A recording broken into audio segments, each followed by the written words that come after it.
warzuqna ya Allah fahman nabiyyin wa hifdzal mursalin wa ilhamal malaikatil muqarrabin.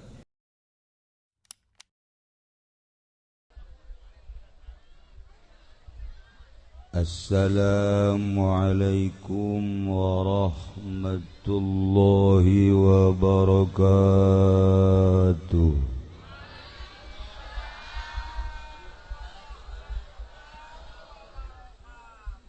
Alhamdulillah, wassalatu wassalamu ala rasulillah Muhammad ibn Abdillah wa ala alihi wa sahbihi wa mawala, amma ba'd. فقال الله تعالى في القرآن الكريم وهو أصدق القائلين أعوذ بالله من الشيطان الرجيم وذكر فإن ذكرى تنفع المؤمنين. الآية. Langkung tipayun urang sami-sami nyanggakeun puja sinareng puji ka Gusti Allah anu Maha Suci,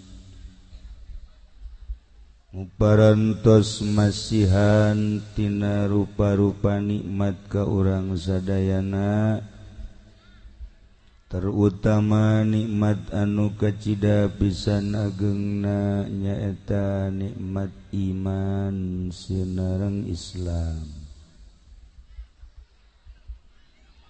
Shalawat sinareng salam mugia dilimpahkeun ka junjunan alam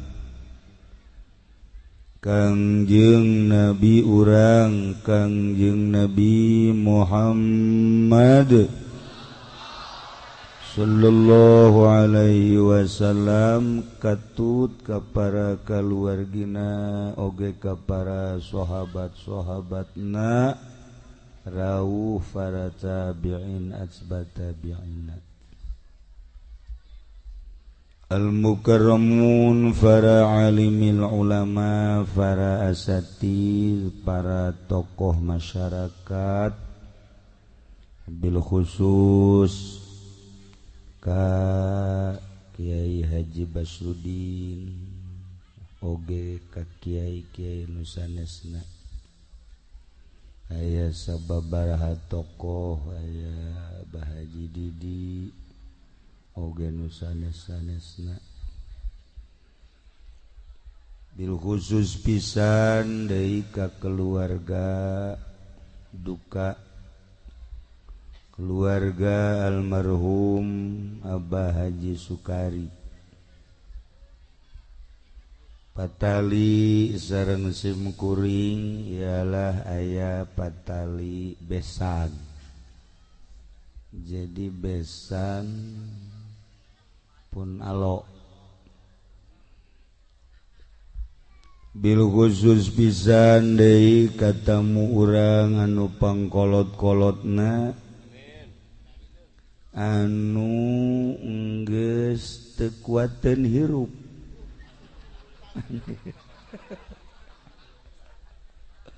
geus teu betaheun cicing di dunia, geus hayang nyusul ka Abah Haji Sukari. Ieu nu aya di gigireun simkuring anu make jas.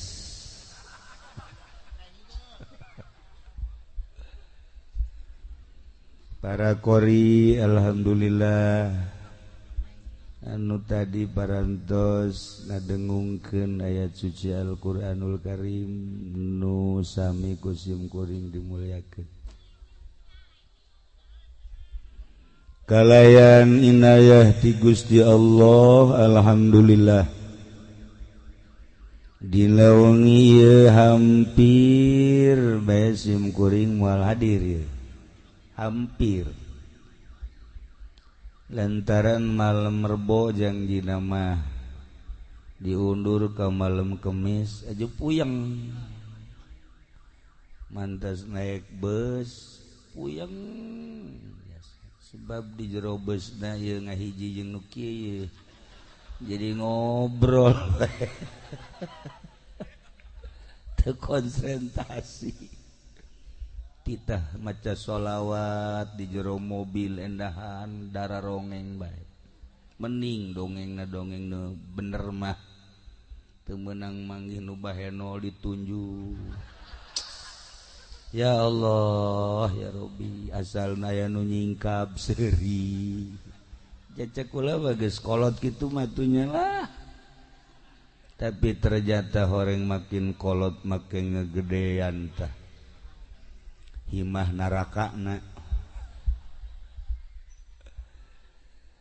sekali deui ieu mah berkat inayah ti Gusti Allah alhamdulillah simkuring khususna umumna urang sadayana kempel di dieu dina raraga dorong doa ngabesuk ka dulur urang keluarga urang anu geus aya di alam barzakh anu urang ge pasti moal birek deui moal kembang boa deui urang ge sarua bakal nyusul sakumaha nu diucapkeun ku junjunan urang Kangjeng Nabi Muhammad sallallahu alaihi wasallam antum lana salafun wa nahnu alaikum tabaun wa inna insyaallahu ta'ala bikum lahiqun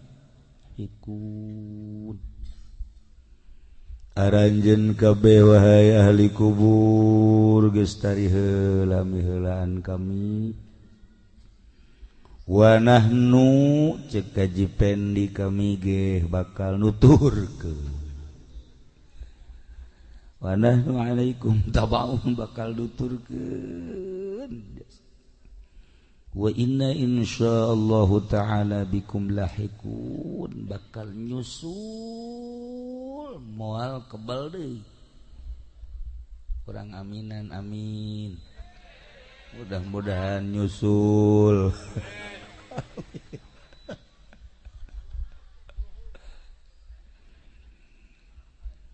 Abah Haji Sukari 40 poe geus aya di alam barzakh memeh nama nyana babarengan jeung urang barang daharna sarua jeung urang sangu daging nginumna sarua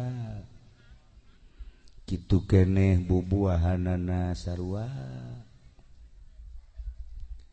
tapi barang geus maot mah horenganan kadaharanna lain kadaharanana hayang dibere ayat-ayat suci Al-Qur'an doa-doa sholawat beda horeng kadaharanana atuh kuari bae urang kiriman Haji Pendi ulah dibere nanaon nya namu urang hadiahan bae ila ruhi Haji Pendi Al-Fatihah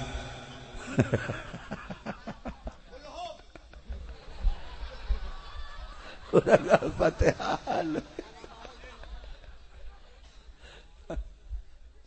orang teu beukieun nya nama rohna ge teu beukieun nya nama berarti jasad jeung rohna beukina ngan ka daging doang sangu jeruk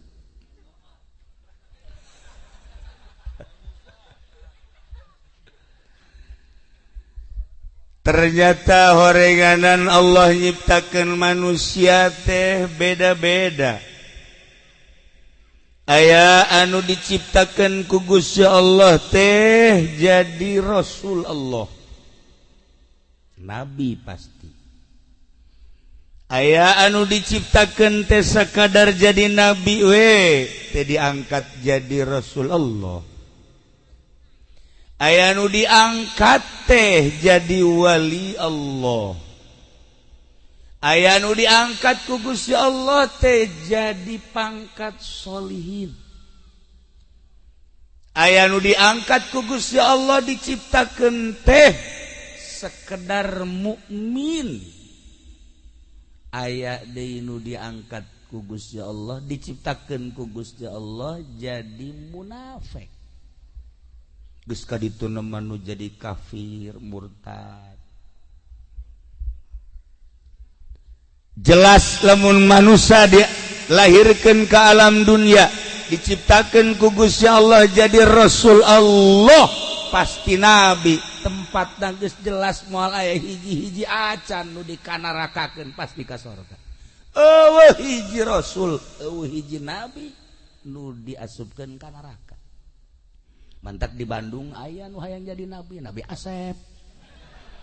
Ku hayang-hayangna ka surga embung ka neraka, urut tukang beca eta. Urut tukang beca, ku resep-resepna nyana nabi mah ka surga lah aing ngaku jadi nabi bae lah. Deres sama orang Bandung, henteu urang pangodokan. Mun urang pangodokan kan jore, masa nabi ngodok. Tawa aya urang aya nabi lahir di Rancabango aing mah teu hayang. Jore ngaran lembur Rancabango jore kan. Atuh jore coba Cilongok Bay. Siapa hasud? Atuh jore Rancabango, masya Allah. Lah lembur iya masalah. Nu penting jelema-jelemana nu bararagus. Diciptakan ku Gusti Allah jadi syuhada. Cara para sahabat di zaman Kangjeng Nabi jelas syuhada mah ahli surga. Diciptakan ku Gusti Allah jadi aulia-aulia Allah. Jutaan, puluh juta, ratusan juta nu diciptakan ku Gusti Allah jadi wali-wali Allah. Nu geus tenar di urang, bahkan selalu ku urang dikenang, dihadiahan Tuan Syekh Abdul Qadir, Abu Hasan Asyadzili, geus puguh madzhabul arba'ah Imam Syafi'i. Eta anu suku urang dihadiahan Sri Sikti Ma'rufil Qurhi, Junaidil Baghdadi. Ya Allah, eta lain sambaragan jelema. Belah dieuna di urang aulia tis'ah, wali-wali sanga. Di urang aya Syekh Maulana Hasanuddin. Aya di dieu nu ngaran Hasanuddin. Aya tukang naon. Ngaranna mah bagus Hasanuddin, masya Allah. Tapi horengan wali yang monggen lah. Sakitu bae pokona mah. Tah aya deui di urang putrana Syekh Maulana Yusuf. Beuh, masya Allah. Aya di dieu Yusuf? Ayalah. Kok urang nyaritakeun Kangjeng Nabi Yusuf mah nya kasep nya nabi surga. Aya Yusuf dia? Ya Allah ya Rabb. Jelas para aulia Allah aya nu diciptakeun ku Gusti Allah teh jadi sholihin. Anu bisa hablum minallah hablum minan nas. Jeung manusia para aya codeka. Istimewa pikaresepeun lantaran mun nyanana nangga jeung tatangga silih ajeuna. Silih asah, silih asih, silih tanya, silih bere, silih doakeun. Pan ari di lembur pondok mah jeung tatangga ge teu wau. Teu wau. Kampung pondok teh kampung si eta. Teu wau jeung tatangga ge. Bahkan lamun eta tatangga tabrakan HDG. Pada eta senep kana jantung. Sholihin mah masya Allah. Jeung tatangga jeung babaturan indah. Boga babaturan sarua pada ngawarung, warungna maju alhamdulillah. Gusti keun bae abdi mah teu maju ge asal babaturan abdi bae. Eta ku bahasa ngeunaheun. Pibuktireunana masyaallah. Aya nu tani sawah babaturan urang mah baragus, di daerah sawah nu urang mah kuwereng alhamdulillah. Gusti kajen nu abdi mah kuwereng ge asal babaturan bae bararagus. Talamun kos gitu kan ngeunaheun. Ieu mah lain kitu pan Gusti. Kok nu abdi ku urang nu itu henteu. Awas bawakeun bensin ku aing sia.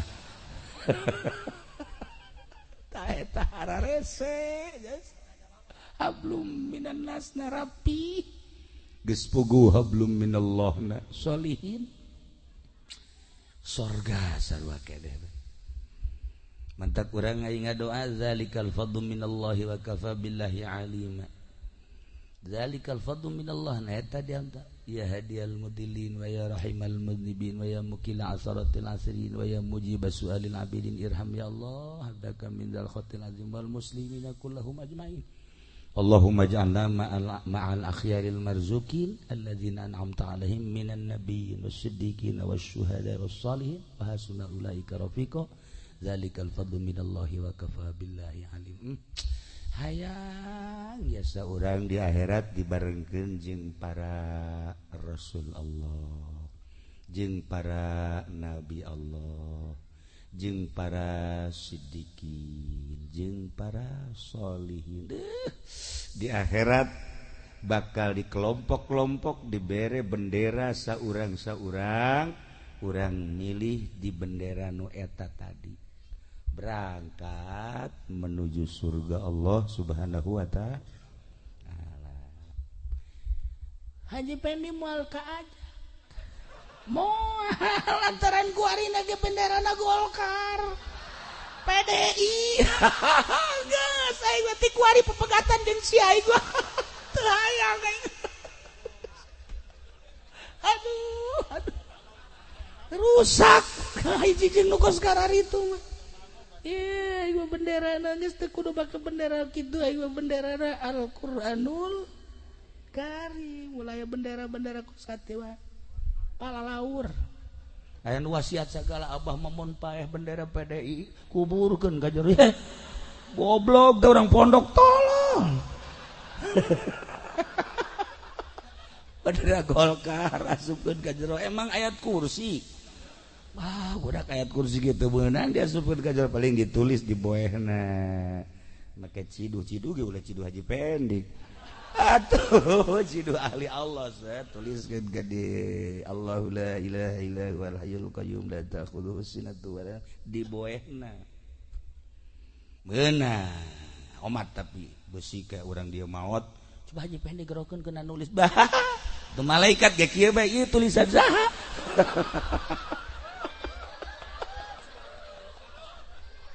Ya Karim ya Allah. Teh ieu mah keur carita urang lamun teh mah ditanya Aisyah awak asup ka kelompok nu mana? Ja Rasul mah geus moal eueuh nabi kitu keneh jang geus ditungtungan ku Kangjeng Nabi urang. Para syuhada ceritana baheula mah istimewa.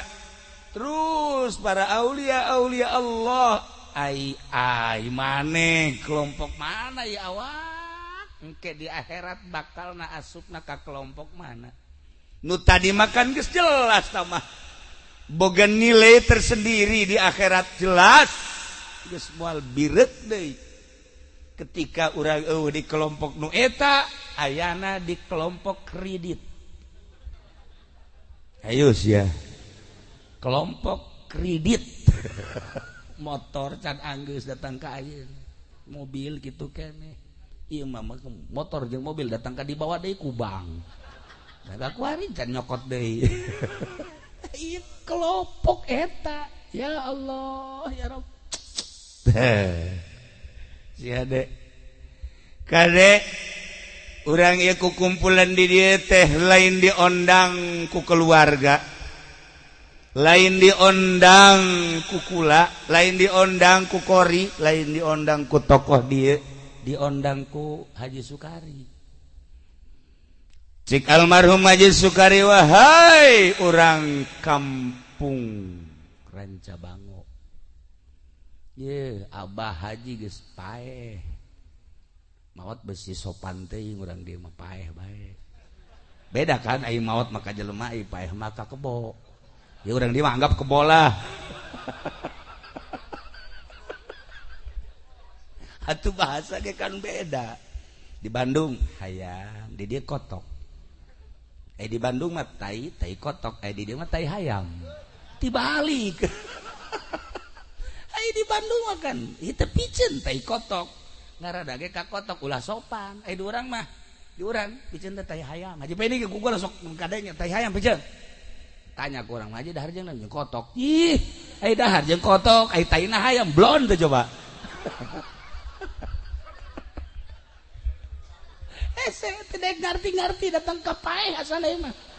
Moal ngerti geus sih mah. Ya Allah.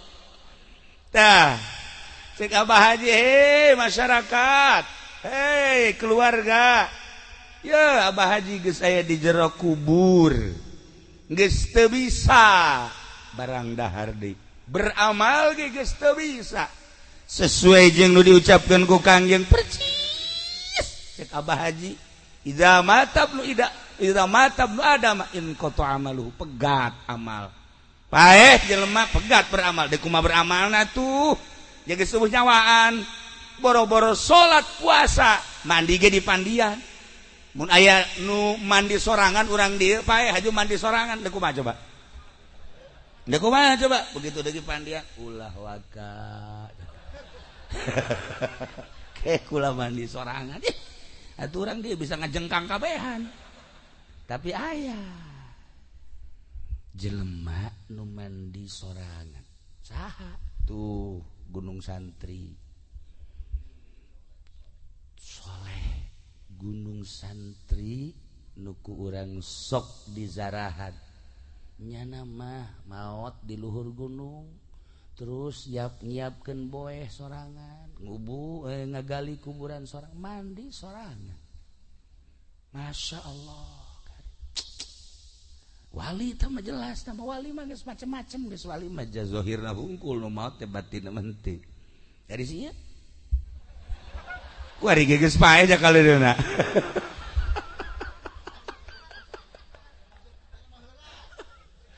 lamun Tuan Syekh Abdul Qadir ketika muriang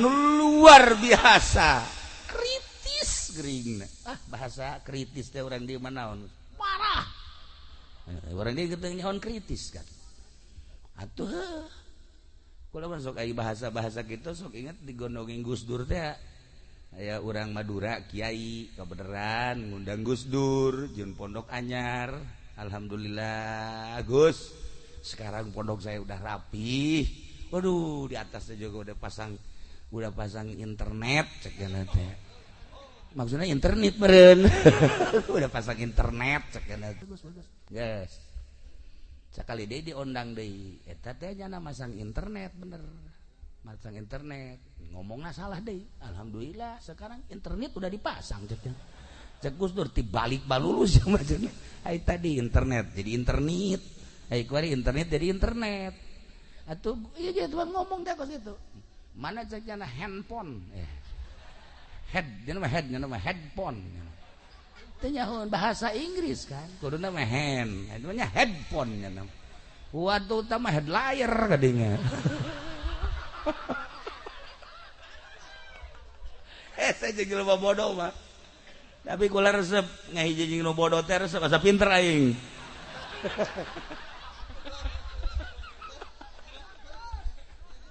Ya. Tadi Abdul Qadir muriang parah. Pamajikanana anakna insuna kabeh. Daratan Tuhan saya geus kieu. Napas geus kaluhur ka handap, napas geus kaluhur ka handap. Sareuri kabeh pamajikanana anak jeung insuna. Udang Tuhan saya wahai pamajikan wahai anak wahai incu ulah cerik ceknya abah ulah dicengcerikan muriang nu ieu mah moal waka maot abah mah muriang ieu mah melila kene abah ka maot cek anakna kok bisa lila kene emang abah apal-apal tuh di Lauhil Mahfuz aya kene anak abah hiji deui can kaluar ditonggong abah engke bakal dingaranan Abdul Rozak oh eta meureun secilok teh nya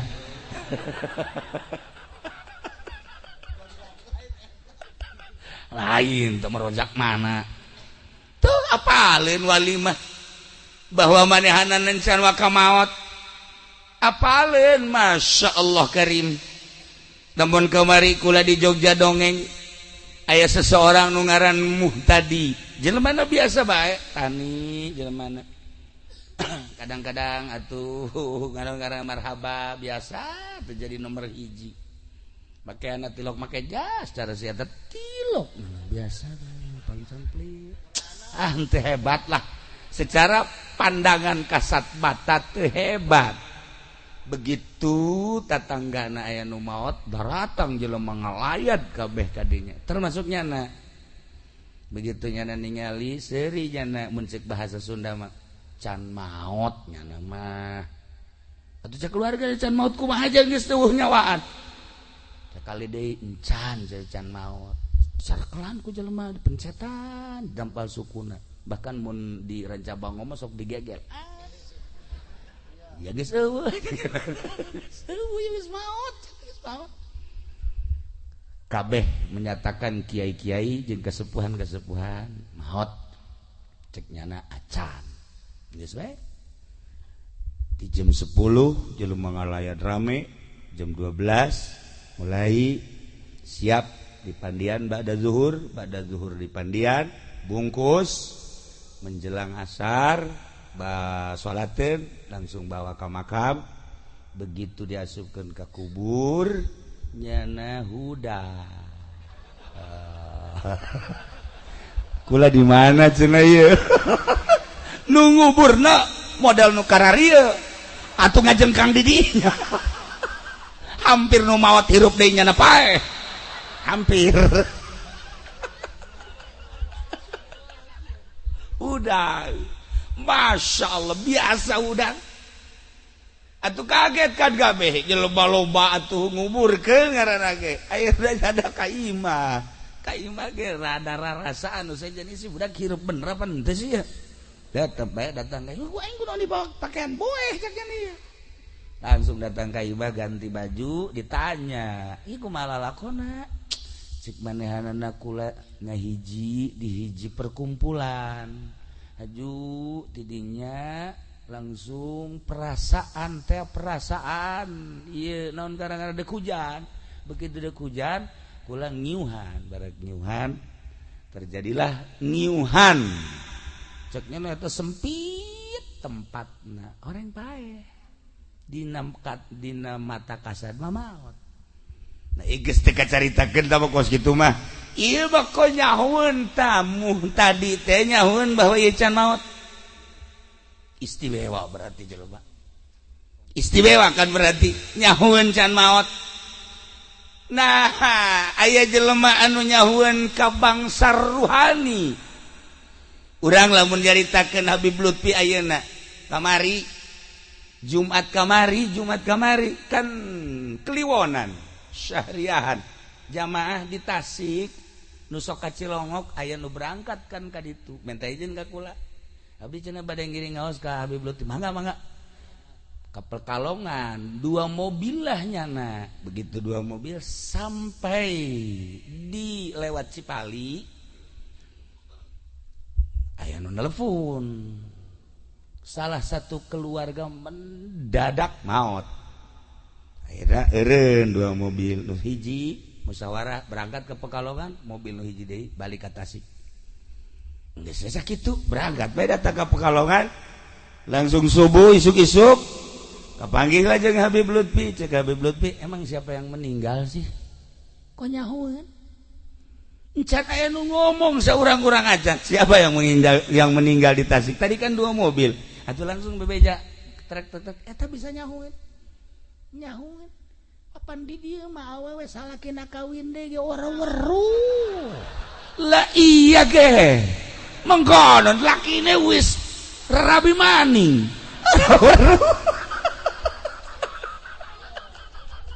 tertanda ruhani urang jauh deres tah mah salaki teu kajauhan ku pamajikan main serong salaki teh nyaho lain di Rancabango mah geus biasa tah mah ieu mah di luar nah ieu bisa teu nyaho kitu ruhani ya Allah ya Rabb lamun kula zaman ngaji ka Abu Ya Cidahu malam Salasa peuting ngosok maca Yasin ieu keur carita ieu mah keur carita kahebatan Abuya lain kula sok maca Yasin ke tabarok ke waqiah lah sabisa-bisa bae jak Quran teu talar nu katalar bae nya aya juz amma mah beureun baheula mah talar ku ari mah lam yakunil poho tuh kan coba 5 juta ya lam yakunil aya sia mogok bayar sia kaing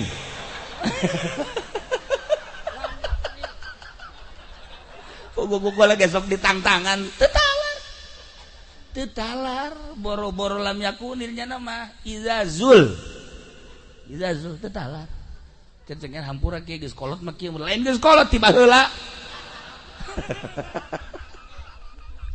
ieu dibaca Yasin baca tabarok waqiah nu katalar we nu katalar geus ngaji lah di Abuya begitu ngaji di Abuya nyurahnya na Masya Allah eta surahanana daripada urang ngalamun ngaji jauh di mobil maning maca Quran ca Yasin tabarok waqiah eta teh surat Kahfi tah ieu bae cenah nu talar mah kurang dibaca ji sia mah ka aing mah abah Abuya nyahoeun tah aya jelema nu nyahoeun ka ruhani sakumaha tadi geus puguh Kangjeng Nabi mah Kangjeng Nabi ketika beres perang aya sahabat anu milu jeung Kangjeng Nabi ngaberesan onta Kangjeng Nabi beresan kendaraan Kangjeng Nabi istirahat setelah istirahat aya anu mana maot jana wah kabeh sahabat nu sejen seuri syahadah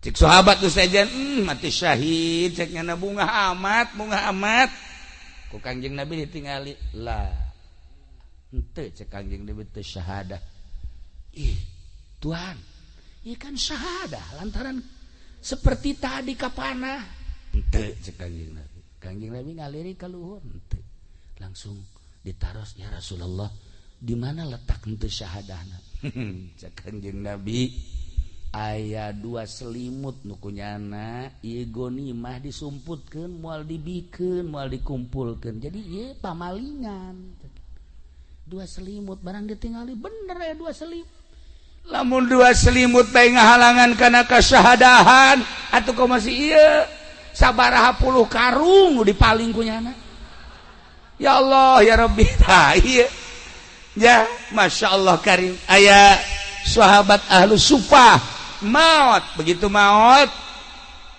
dibuka sarungna di dia aya sadinar di dia cak Kangjeng Nabi kayu ye seuneu neraka sadinar bae jadi seuneu neraka lantarannya na bebeja nama fakir bebeja nama miskin tapi ternyata aya harta nu disumputkeun lain disungut lain di hati teu jadi ahli sorga itu komo model asa nunjukna lah segitu bae pokona mah surga yang jadi surga hese ya Allah tah ya aya jelema anu geus puguh Kangjeng Rasul mah Kangjeng Nabi mah geus hese nyaritakeun apal saya ti zamanun berarti kan ditempokeun ku Gusti Allah hijab teh dibuka saya ti zamanun ala ummati bakal datang hiji masa terhadap umat kaula di antarana yuhibbunal hayat wa yubunal maut resep jasa kahirup embung jasa kapaeh kayak di akhir zaman mah resep jasa hirup embung paeh sehingga ku resep-resepna hirup embung paeh embung berjuang nungaran nyekel senjata tidak perang ngalawan musuh Allah ngaluhurkeun agama Allah embung sebab besi paeh ketika nyaritakeun tentang agama embung nyaritakeun nu bener besi ditewak besi paeh engke di akhir zaman mah kiai, ustad, santri geus puguh pamarentah embung paeh ge. Paeh teh embung. Lantaran ieu kangeunahan hirup di alam dunia teh resep kana dunia, embung kana paeh. Kangjeng Nabi nyaritakeun, sayati zamanun ala ummati yuhibbunal hayat wa yubgunal maut. Boro-boro kita perang, kita berjuang, boro-boro kita masantren hungkul ge ulah aya sakola masantren hungkul embung besi teh hirup embung santri cereknyana teh lain jelema santri mah setengah jelema ulah mondok engke kumaha ka dituna hese dagang hese jadi pejabat hese dan lain-lain sebagainya ku resep-resepna hirup datangkan nu bener dipake ka embung. Mantak lamun aya urang lanca bango mondok diseungseurikeun ku urang dieu. Deuk naon sia mondok? Teu budak teu boga wawasan. Padahal mah santri mah wawasanana leuwih ti pejabat, leuwih ti mahasiswa, leuwih ti sagala. Atuh pasti mahasiswa mah paling nyaritakeun wawasan dunia, kumaha politik, kumaha ekonomi. Santri mah kumaha ngajembat di jembatan Shiratal Mustaqim. Geus lain urusan dunia deui santri mah. Tuh kumaha caritana engke di jero kubur. Masyaallah karim. Kumaha caritana dan kumaha caritana engke setelah maut eta lain wawasan. Teh. Jadi lamun Kangjeng Rasul mah geus jelas, para syuhada geus jelas, Sayyidina Umar, Sayyidina Abu Bakar lamun urang nyaritakeun kaistimewaana tentang ruhani, apa haleun? Atuh lamun Sayyidina Utsman kadatangan tamu, assalamualaikum, waalaikumsalam. Sayyidina Utsman senyum, aya keneh nu zinah, cenah cek manehana saat ieu. Nu zinah, Zinah naon ya Tuhan? Zinah mata. Eta tamu teh tadi di jalan tas neuleuan awewe. Aya awewe di deuleu, aya awewe di deuleu kan zinah mata ngaranna. Kaambeun ku Sayyidina Utsman lah. Kaambeun lamun ieu ngazaman jeung Sayyidina Utsman geus kieu bae normal. Teu kuat sakira ieu si jelema apa lain sih sakira. Jeung monyet teh bauan ieu sakira ieu. Bau jelema maksiat kan bau. Teh. Ya, lamun para aulia Allah urang nyaritakeun Tuhan Abdul Qadir geus nyahoeun sakumaha tadi seorang manusia biasa-biasa apaleun ternyata horeganan diurus ruhani sedengkeun awak urang nu diciptakeun ku Gusti Allah jadi jelema sote aya ruhan ketika ruhna kaluar awak urang geus lain ruh deui lain awak lain jelema deui mayit disebutna bangke disebutna roh urangna berhadapan jeung Sang Maha Pencipta awak urangna dibawa ke kuburan teu saha dibawa ke kuburan cenah ieu mah presiden bawa ke kuburan cenah ieu mah menteri bawa ke kuburan kubur anakna ge anakna nitah di kubur bae cenah ieu mah jenderal kubur cenah ieu mah kapten kubur cenah ieu mah kiai kubur bae cenah ieu mah haji paen dibalangkeun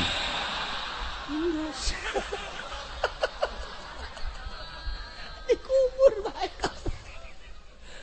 Anu teh dikubur kabeh.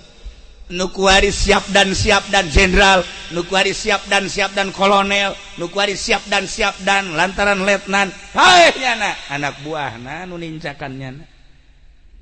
Ayeuna di abuya-abuya, di kiai-kiai, di mama-mama, maut muridna nu nincakan kuburanana.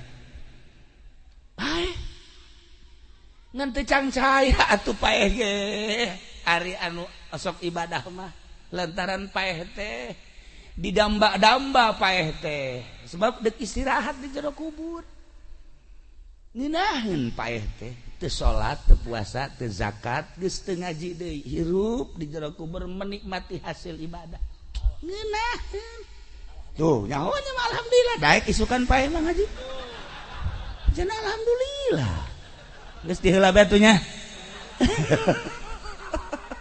Penipu ya jemaah.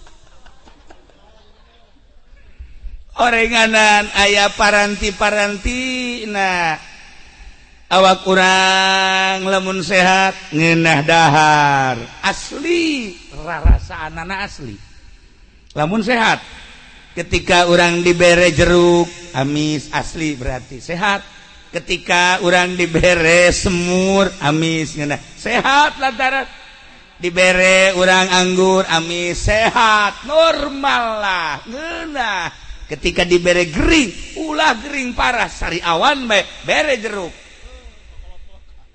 mulai guys aduh bere sambel dia ngabunuh aing tuh ieu bae nyeri huntu ieu geus nyeri huntu geus sabulan teh cager-cager. Masa sih air nyeri huntu sabulan? Jadi lo kayak di mana ge paling 2-3 selesai. Iya mas sabulan, encan cager-cager. Iya teh berarti SMS. Ti malaikat Israel nu sebenarnya mah. Geus SMS.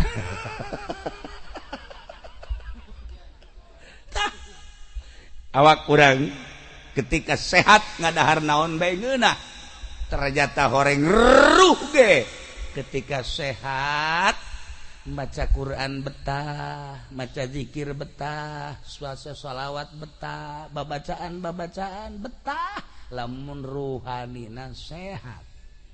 Sakumaha jasad lamun teu sehat teu geunah barang dahar jeung nginum, kitu kene ruh urang dibere maca Quran karaksa ayat doang haju heuai bae. A'udzubillahi minasyaitonir rajim. Bismillahirrahmanirrahim. Yasin wal Qur'anil hakim innaka laminal mursalin.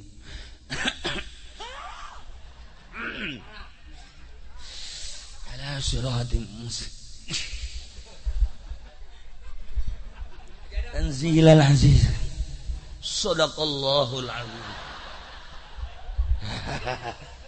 Barang dari TV mah aja sajam 2 jam kuat.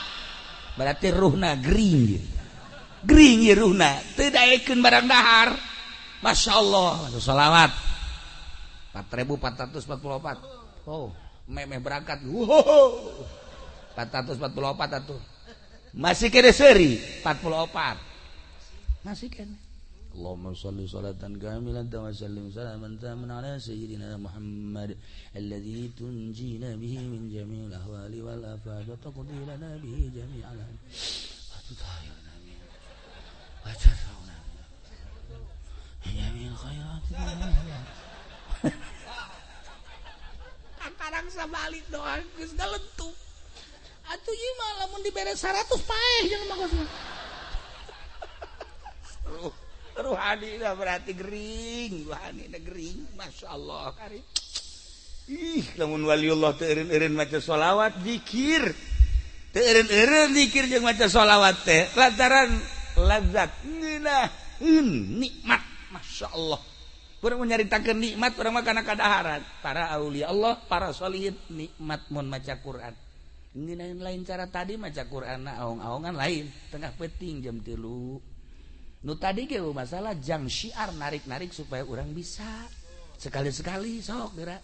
Bae urang dieu jang ngeunaheun teh soraan ri.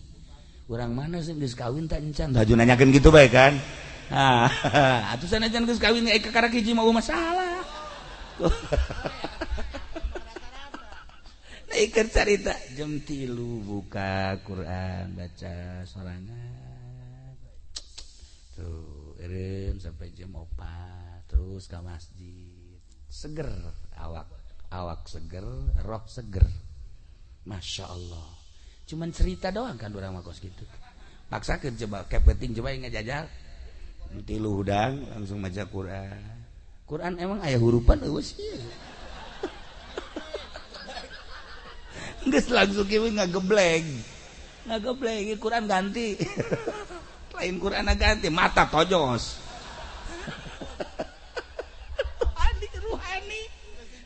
Ruhani gering, masya Allah. Dementak lamun di torikoh mah ya perkumpulan para murid khusus temenang ka iluan kuno sejen. Aya nu nanya, kiai kok bisa teu ilu atuh ilu bae kami? Ulah. Kok bisa ulah sih kitu amat ulah? Lantaran nanya deui moal kuat. Nu matak diulah teh moal kuat ya zikir lagi kan sampai 10.000. Tadi zikir 100 bae kadeuleun geus goyang. Illallah nu digigir kula bae illallah. Kula geus boga rarasaan, ieu budak kudu dibodem ya. Illallah. Karang 100 geus illallah, asal 200 geus soraan. Atiga calangap doang geus 200 lah. Oh. 300 diimpus. Nu bantak ulah ge.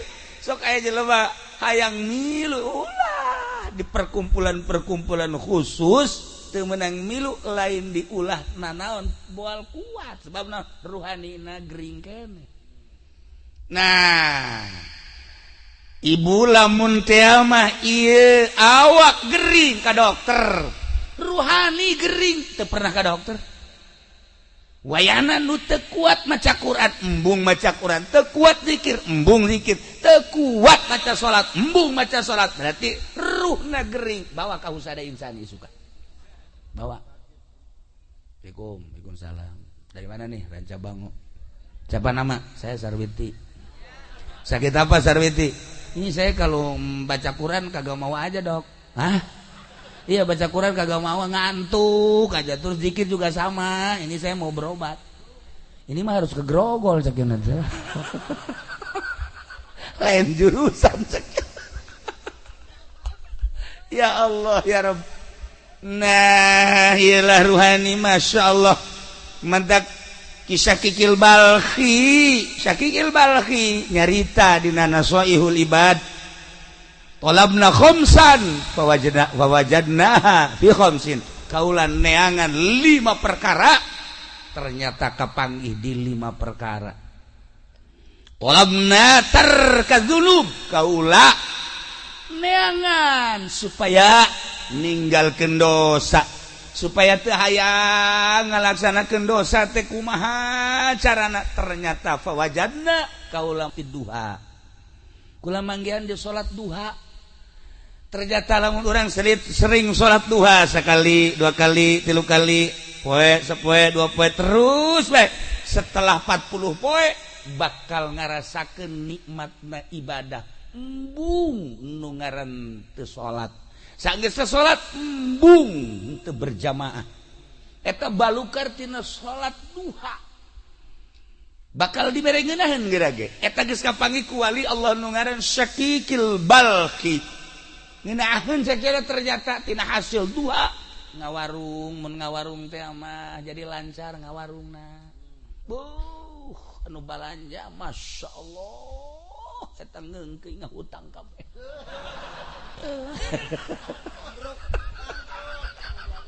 Henteu sia waktu inget ka bangkrut bae sih.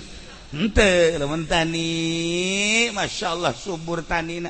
Ieu berkat salat duha. Eta nu kos kararatina mah geus biasa, tapi nu istimewana bakal dibere tarkadzunub, embung urang ngalaksanakeun dosa. Bakal hayang ibadah sebab dibere ngeunaheun. Duha nomor 1. Nomor kedua, talabna bi'al kubur, kaula neangan supaya caang kuburan teh berbagai cara neangan.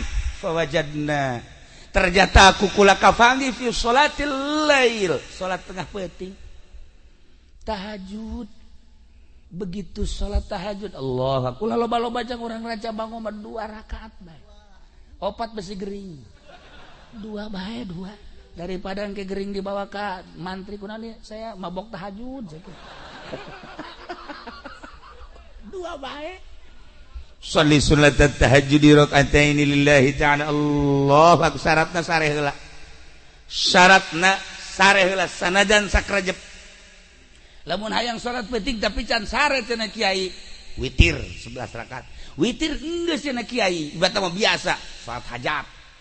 Salat hajat ge geus cenah kiai, salat tasbih ngomong doang geus ya. Keur dongeng doang, keur dongeng. Geus di mana? Nyaho ngaran teh nyaho rupa soal salat tasbih.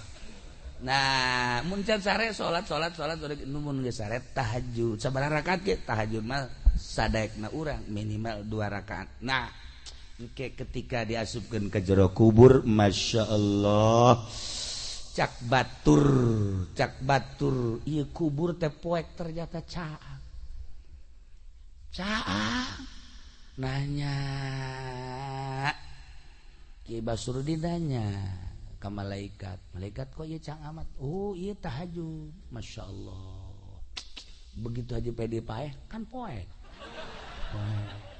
Nyana nanya ke malaikat cenah caang. Iraha maneh tahajud? Kula sok tahajud cenah ieu penting teh ya. Wal penting tahajud.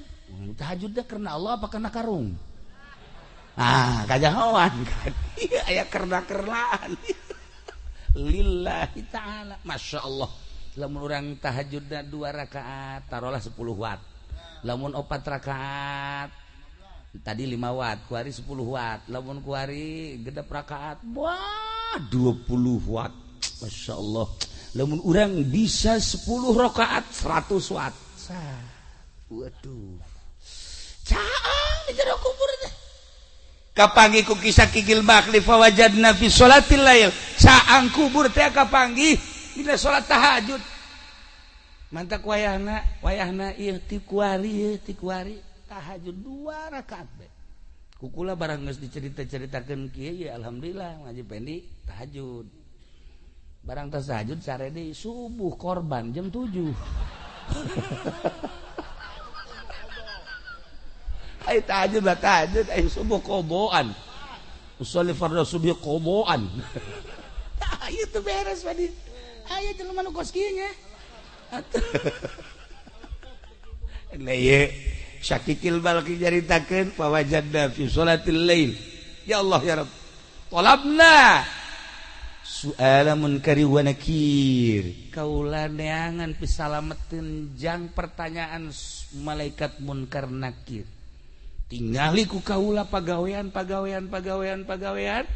Ternyata fawajadnahu fi qiraatil Qur'an. Kapanggih ku kula horenganan jang ngajawab pertanyaan soal munkar nakir adalah maca Quran.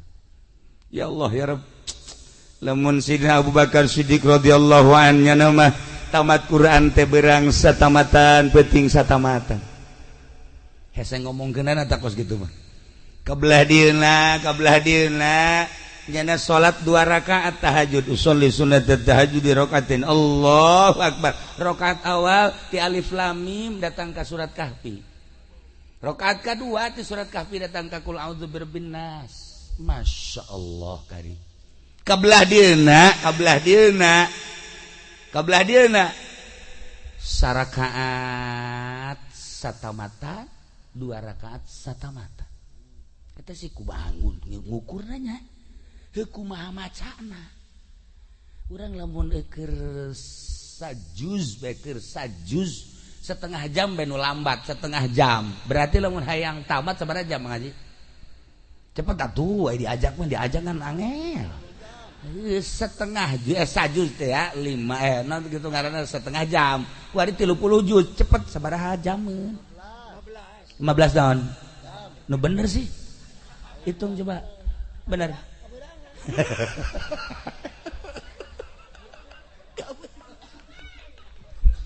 Ese kok ieu bisa rakaat saquran 2 rakaat saquran deui. Alamna nu beda. Horeganan alam teh karasa ku urang mah alam kieu alam syariat. Di alam luar syariat mah eueuh ieu. Eueuh beurang, eueuh peuting, eueuh jam. Ngancelok ka alam eta seperti kos kitu. Aya keneh ku ari ge nu seperti kitu teh aya keneh. Oh, kiamat lamun eueuh nu kos kitu. Anu kos ku bacana kiai eta anu lamun hayang ka Mekah, Mekahna dideketkeun teu ngalengka salengka. Mantak jangan mah gilir ge teh kudu naik mobil. Atuh jangan mah nu gilir nu ngora dideketkeun ngalengka ka dinya. Nah, nyaho-nyaho mandi bae geus dinu kolot. Blon teh jelema nu kos kitu nya. Tah ieu. Oreganan maca Quran, maca Quran eta teh kajahoan ku kutubul aulia Syakikil Balki ngajelaskeun nyana geus nempo ka jelema-jelema ahli Quran. Eta ditanya ku malaikat munkar nakirna babarieun jasa. Allah geus teh hese. Jawab ahli Quran. Aya jelema talar Quran. Setelah talar Quran, ustad. Geus talar Quran kebelah dieuna jadi calo. Quran teu dibaca jadi calo tanah. Quran teu dibaca 10 tahun nyana nyaloan, akhirna Quran poho. Boleh bejakeun. Begitu poho, ada bebejak aku lagi. Aduh, cenah kula ieu talar Quran aju. Kula nyalo 10 tahun akhirna sugih henteu Quran poho cek cenah ieu. Ku kula rada dicarekan, talar deui. Awas ya lamun sampekeun ka paeh. Haju ieu Quran can katalar siksa kula. Hafizul Quran cilaka lamun datang ka paeh. Henteu kembali deui. Teu kudu dicaritakeun hadisna. waktu langsung nyana balik kayak mana alar di Quran. Oh, dimulayan deui terus encan kaburu katalar maot jelema teh maot bae salat kubur di tukangan imah wasiatna menang merenganan satahun tirkah eta tanah teh dek dibagikeun majikan anak. Nah laporan ka kula ieu daek nu meulina asal kuburanna pindahkeun kumaha ge pindahkeun geus kuburan maka ditu ka wakaf digali Masya Allah eta awakna dampal eueuh dagingan engke bitis datang ka tuur aya tuur eueuh dagingan ka dieu enclok-enclokan belah dieu eueuh dagingan belah beuteung aya saeutik belah tukang ka dieu eueuh dagingan tah eta hafizul Quran nu poho disiksa tah kunaon nyaritakeun jelema nu beleger loba jasa ketika digali kuburannya beleger padahal jelema bodoh ikhlas waktu ibadahna geus lain saeutik ka makos kitu mah loba aya jelema kiai beledegan kiaina wah hebat jasa begitu maot bau mayitna ge lamun urang Abu Yadahlan ketika maot guru urang sararea nuanieun kan mandiat nungguan abah begitu abah datang karak di pandian nu bantak teu wani kunaon seungitna luar biasa. Masya Allah sengit aya kiai tilu kiai nu ngundang kula encan di pandian bau encan di pandian geus bau kula nanya ieu pagaweana salian tinggi nyai naon sih orenganan ngeridit-ngeriditkeun atuh pan ieu mah nya ngeriditkeun nya ngeridit atuh geus ka ieu mah geus pokokna bisa kuku bae itu mah jero tanggung jawab geus pokona seperti eta ya Allah ya Rabb lamun guru kula di Garut geus hese caritakeunana seungit teh jadi kubur memehna ge kula nyana hayang di pandian memeh maot hayang di wuduan ku kula di isangan di pandian di wuduan terus dibaringkeun bebeja ka kula lamun aya nu salam ulah dijawabnya bener aya nu assalamualaikum kadenge kula di luhur kasur nyana nu ngajawabkeun salah bisa nyaho kitu untuk teu lila maot lah ngeunaheun ningali seungit sababaraha kiai seungit tapi asa sababaraha kiai bau tah nu ngahalal-halalkeun bangsa duit bank riba terserah endek mangga bae endek heheg bae cuman seperti eta tah urang garan bakal maot bakal bae kiai bae geus kos kitu komo si ieu geus teu kudu caritakeun jakuarina ge geus kaambe can maot geus kaambe atuh kumaha mantak kukula diajak ka mamana ge pamajikanna tilok nanyakeun tilok naon tilok sugan telepon pamajikanna kiai aya salaki nya tilok anyana tilok deui geus dianggap paeh ti heula orangana lain paeh jelemana paeh etana lah pokona mah geus dicak pamajikanna geus mangpaatna ja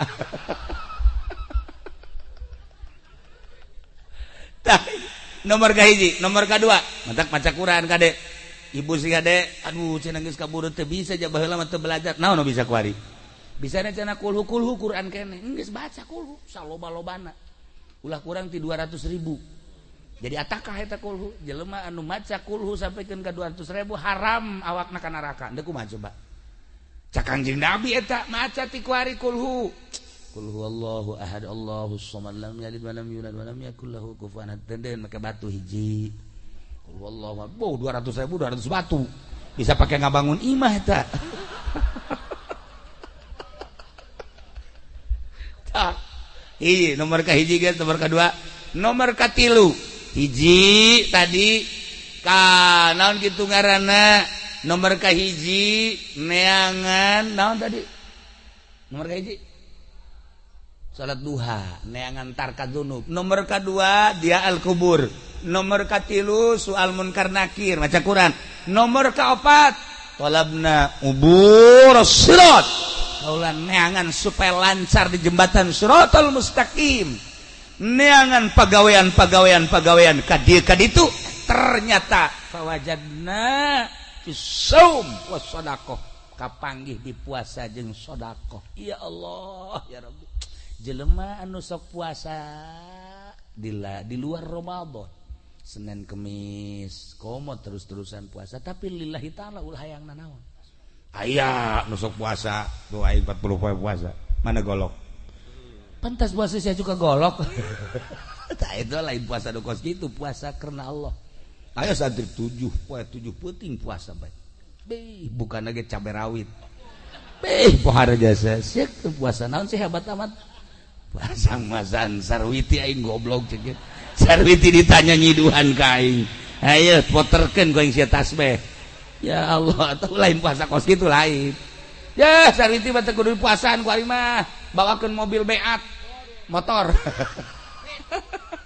dah sia kosok jasa bisa maca beat segala naon beat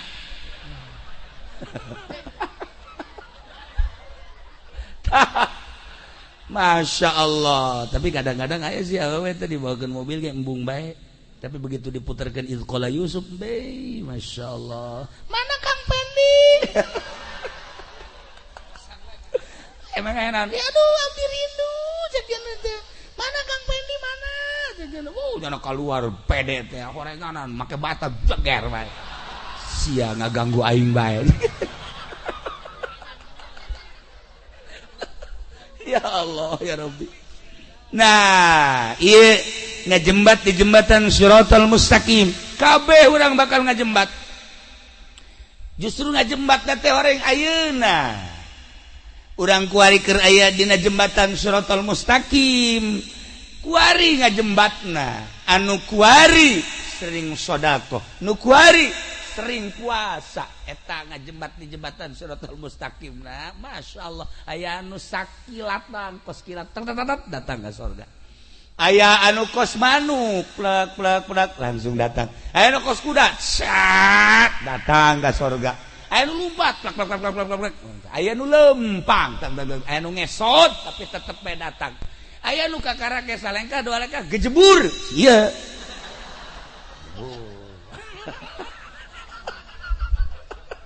jalan ke gejebur bagus tadi awal aduh keadaan udah kumaha tuh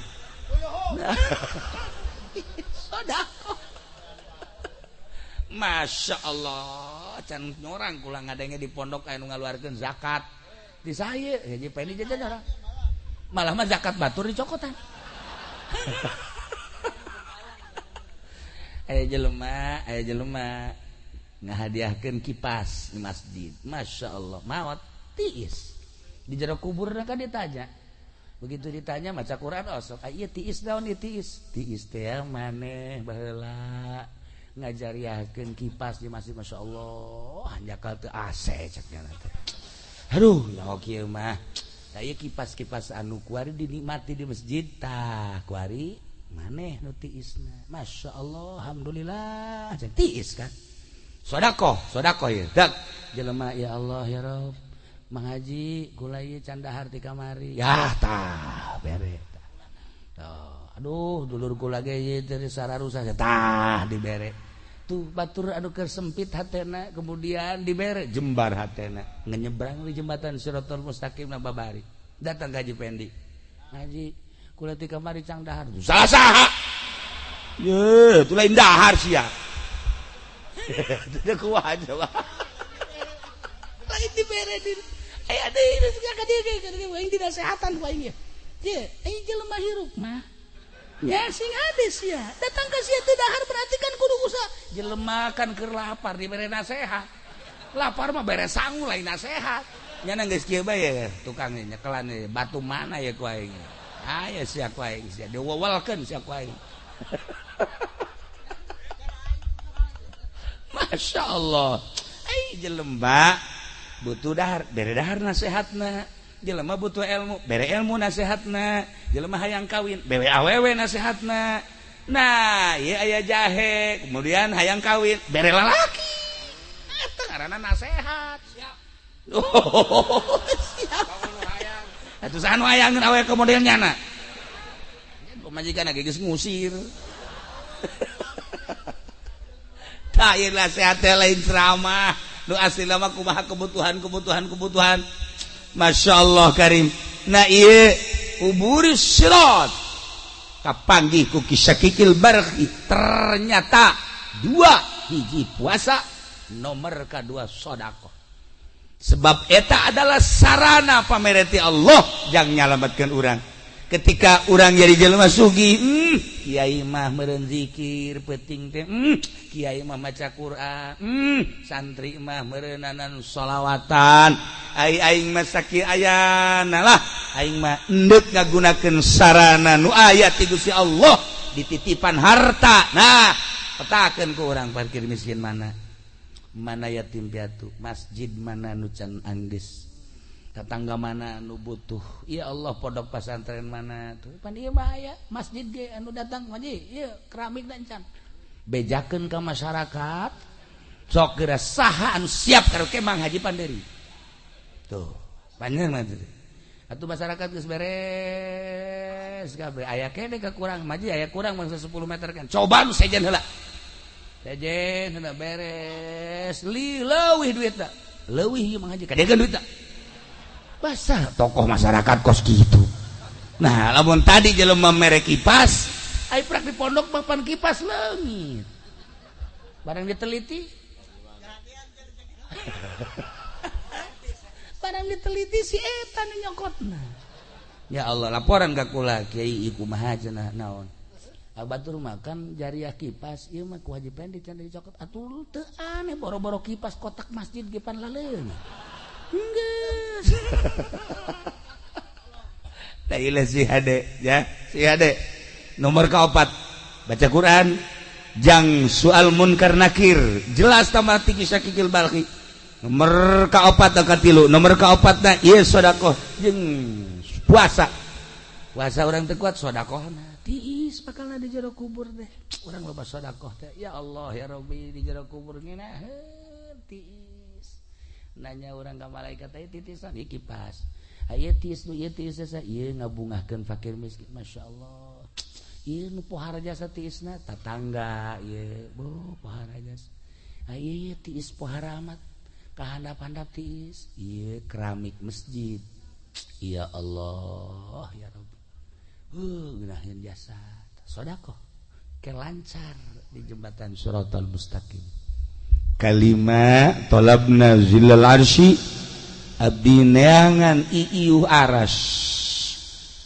ke di akhirat urang kepan dikumpulkeun di mahsyar kiamat baas udang ti kubur berangkat kabeh ka mahsyar panon pengan sadeupa sakieu deuk kumaha sakieu langit kaopat panas engke mangan sakieu satangtung panas aya nu kesang teh liput aya nu kesang datang ka mata nu kesang datang ka irung nu kesang datang ka sungut nu kesang datang tergantung kumaha amal-amalna masing-masing panas tah engke aya anu seuseurean we batur mah kapanasan nya mah kieu malah meneangan rokok di Samsu aya rokok we sakieu sia nayakeun rokok di akhirat pabrik geus areueuh emang aya naon tenang batur kapanasan ku iman teh cak sapanas dan teh tenang ya Allah ya Rabbi ku geunaheun horeng kapanggih ka iuhan zilul arsy teh ku kisah kikil balhi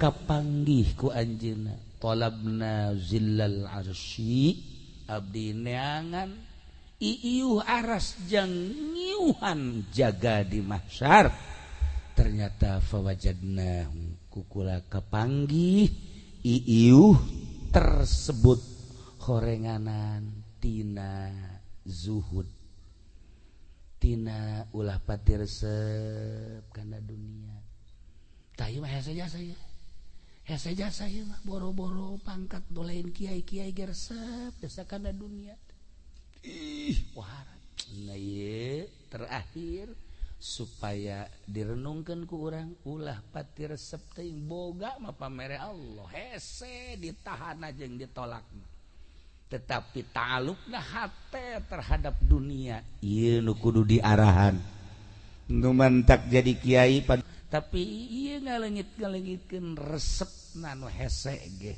masyaallah mantak kula geus sababaraha kali ngomong ge kula geus teu dibere teu resep ye ngaji kieu teh dibere teh lillahi taala nu sababaraha urang ulah nu dititipan ulah ieu ka dieu ge geus embung aya anu matang 10 jadi 60 ku embung nu 100 jadi 115 7 jadi 15 ku embung sebenarnya mah ieu mun bisa mah embung ngan kula inget ka Abah Haji Sukari keur hirupna jeung sajabana ieu mah dorong doa bae barang datang ka dieu ieu mah lain batang puli mah kos muludan berarti keluarga nu teu nyahoeun ieu kunaon muludan ieu matang puluh mah tuh urang we ngariung tek terus berkat we sabakul kan beres tuh hari kos ieu mah deuk kumaha kaberkatan ieu jalobaan ngan meureuganan jelema di dieu ge meureun hayang ngaji tah sakumaha tadi tah nya bukakeun mata hate urang